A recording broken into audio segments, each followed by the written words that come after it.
Imagine being stuck in traffic, not for hours, but for days. That's exactly what happened in Beijing, China, in August 2010. The world's longest traffic jam spanned an unbelievable 62 miles and lasted a staggering 12 days. Thousands of vehicles were caught, creating a moving or rather barely moving parking lot.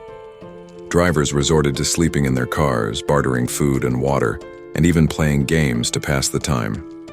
The cause? A mix of road construction and the overwhelming volume of trucks delivering goods to the city. This historic jam is a reminder of the growing need for urban planning in rapidly expanding cities.